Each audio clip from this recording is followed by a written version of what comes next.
Sanji against now a Clint, and it's going to be Ying on that R-Lock, which we saw. Both roaming supports here. Glue is an amazing pick into this lineup, but the big issue is, are you going to be able to build the right items at the right time? There's a lot of magic damage on the side of TS for this early game, and eventually that Clint is going to be a bigger problem. Absolutely. It's also about how do you cut through, right? Against this composition, you need to win in the early game, and that's why the Selena pick is going to end up being massive if utilized properly. Can they utilize it though? That's the question. The Esmeralda almost holds a complete monopoly up top when it comes to tempo. It is, and that's the thing, right? We're going to see how this game has to progress, because there's also counterplay to a lot of the different problems that we're going to experience. If you look at the emblems, at least, looks pretty standard all the way through. Season Hunter, at least for the Selena, and now First Blood going to be achieved here as Kais finds the kill. And now, with this lead, this is what we're expecting, right? This is why I was talking about the support so often. Those deaths, they're kind of the only people who can walk up and do what they can do, but Blink is a lot more expendable in comparison to Sawo, because they need that Wrath of the Dryad. That's the tempo we were talking about though, yeah. For Team Spirit, they're gonna have to wait a lot.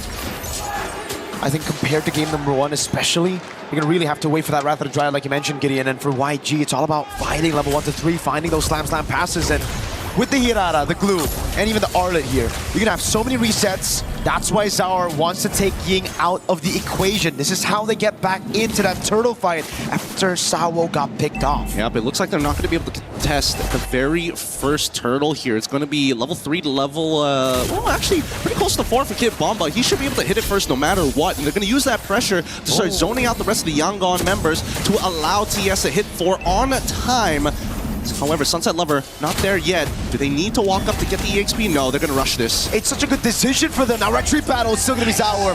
Han was close to it, but it's such a good decision at the end of the day right now because they know there's no big ultimates to take anyway. So why do we need Sunset Lover on 4? We're just going to get tempo in mid, take that main win condition away from YG, and get that turtle. It's abusing the timers. Ying was not level 4 at the right time. Han wants the contest, but unfortunately, even Kai's hitting level 4 doesn't make the difference in these moments. They need Blink to be level 4. They also need to make sure that everybody is ready to fight at the right time. So now with the off-tempo play, they steal it away. Great decision coming in from TS, but where is the rest of the conversion, right? As we go back to the neutral states, you can see that even Kid Bomba is still making Ying's life very difficult, despite Han purposefully showing himself.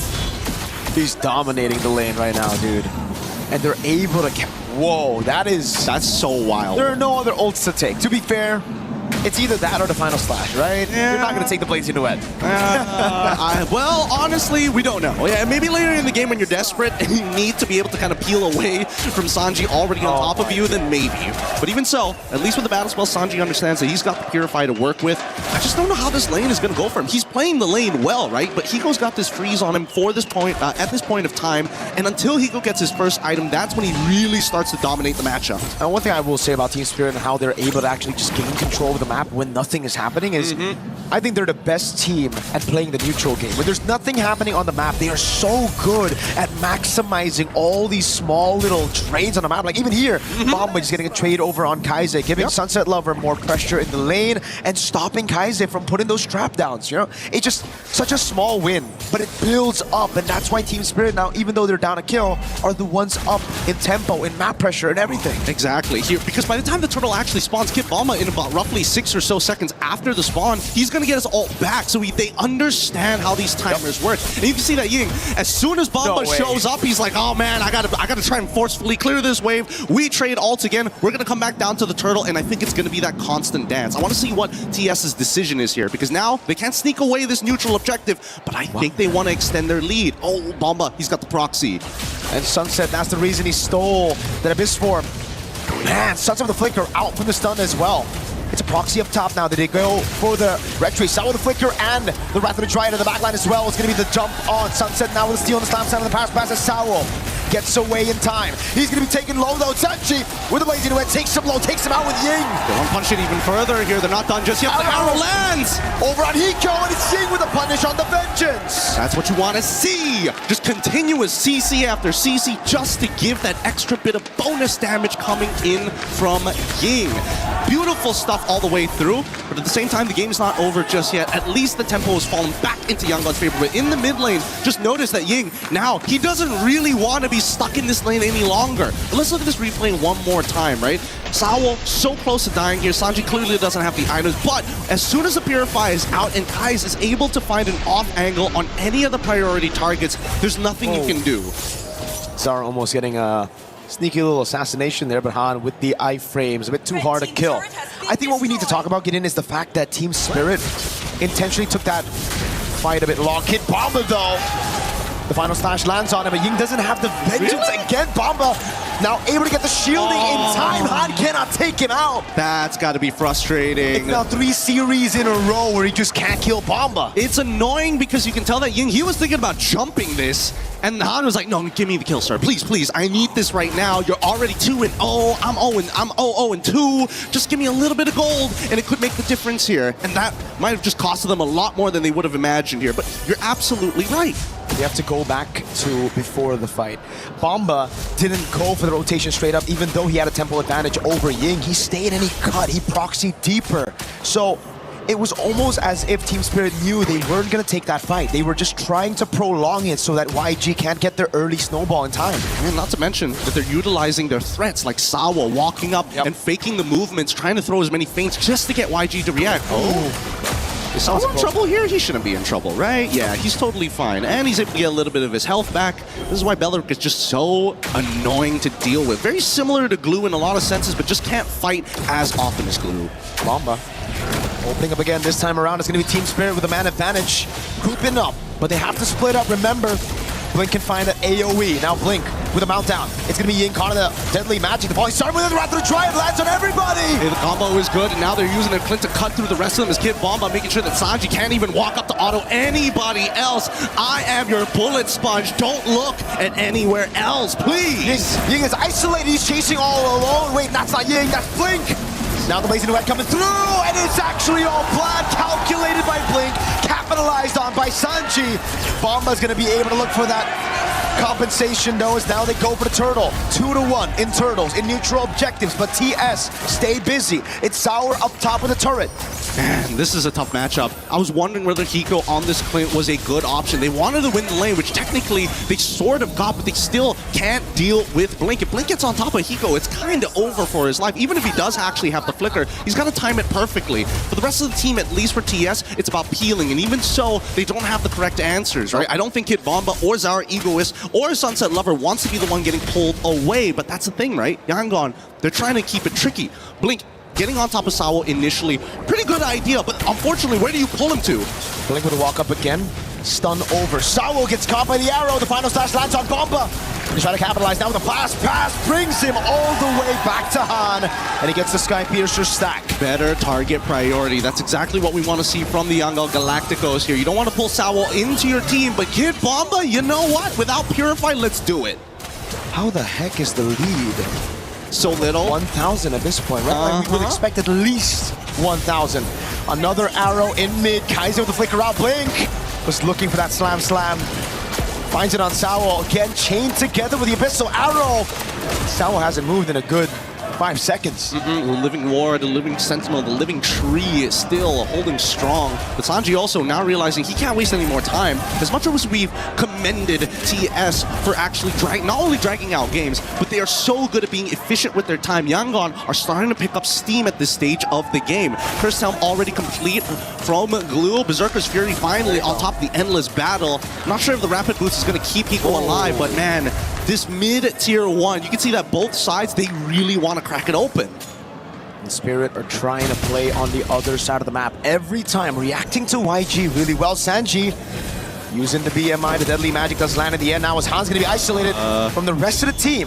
Sawo able to get the taunt down on Blink as Bomba goes in, but it's going to be the final slash landing on Sunset Lover.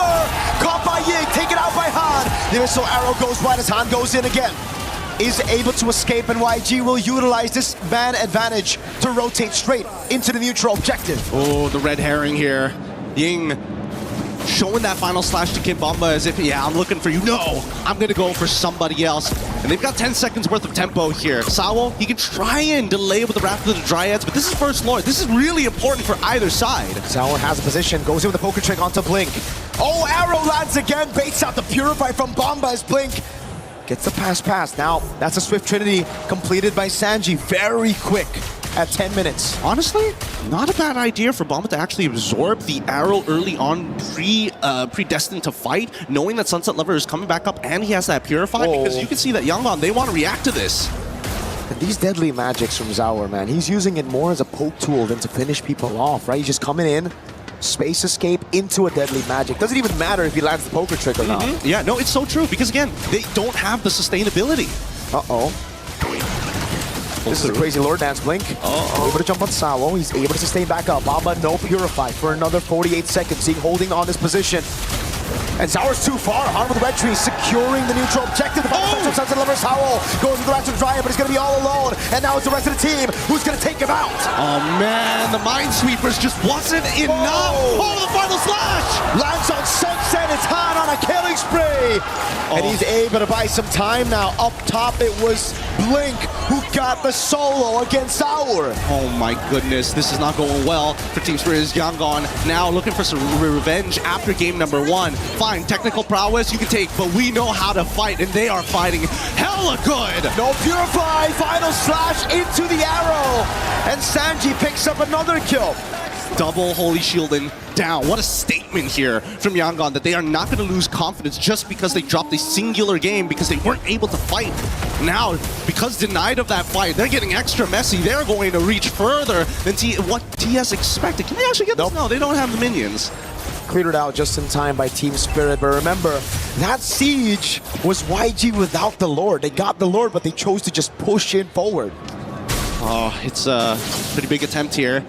If they can get an inhibitor, that would be great. But at the same time, see that TS, as much as they want to engage, they kind of need their flickers, and they know that Sawo's flicker is coming up in 45 seconds. So at this point, how else can they look to delay this? They might have to sacrifice at least one of these inhibs. Yeah, it seems like they're going to have to sacrifice the top side, man. They're not even going to be sending all their members there. Protecting the far lane and the bottom lane, I think it's a wise decision. But still, for YG, they'll take what they can get. That's a Melfic gun now for Sanji. 12 minutes. He's strong, but the big game changer here really has been Kai'Sa as well as Ying. Those arrows have been perfect, okay? Almost immobilization. Sanji with a Melfic gun, abusing it and able to find a turret in the mid lane. So that's 2 with the first Lord. Interesting, interesting. So Sunset Lover has been stealing away the ult coming in from Kai's just because it technically works as a morph. So when you have morph, you actually get access to the rest of the abilities, like the arrow, like the traps. So they've been trading back and forth here. But I think the big issue is the fact that Yangon has set the minefield every single time. In the previous Lord take, Zaur couldn't even get in on the typical angles or off angles onto the Lord pit because of how many abyssal traps reveal this position. Looking at the items, Chastised Pauldron finally done. Done here is the first item coming in from Sawo, on top of the fact that he's got the Radiant Armor. Now it looks like he's building up to the Guardian Helm as well. In terms of the raw magic damage, they've got the burst. However, down by the bottom side, we look at Hiko, he's got 3 items too, but those positions are really difficult, especially when Blink has Flicker. He's just got to react. No chance. Still going to be very tough. And now it gets even worse for Spirit, because how are they going to catch Sanji?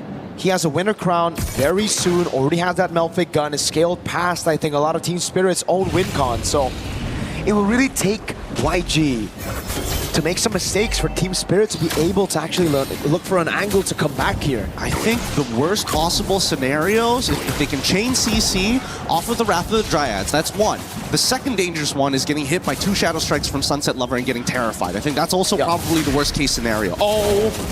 Arrow lands on Sawo. They're doing a good job zoning. Zaur Ego is from this Lord. 15,000 HP on it.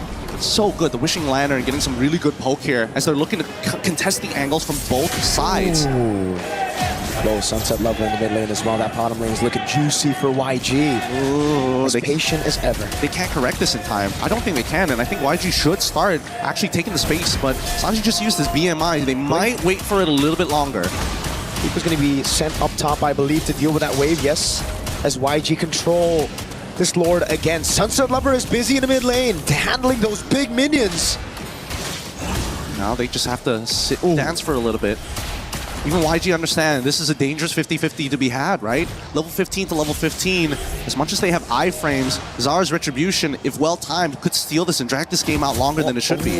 That wave in bot wasn't pushed properly by YG. Oh no! Hiko able to react in time to that flicker in the final slash. Hiko, That second skill, that catch could have just possibly won them a Lord. Because look at the bottom lane. That was so unlucky for YG. They didn't build it in time, and now it's building back for Team Spirit. Slow push, and Han cannot go down. It turned from an offensive assault to now a defensive assault, and TS now whole priority here.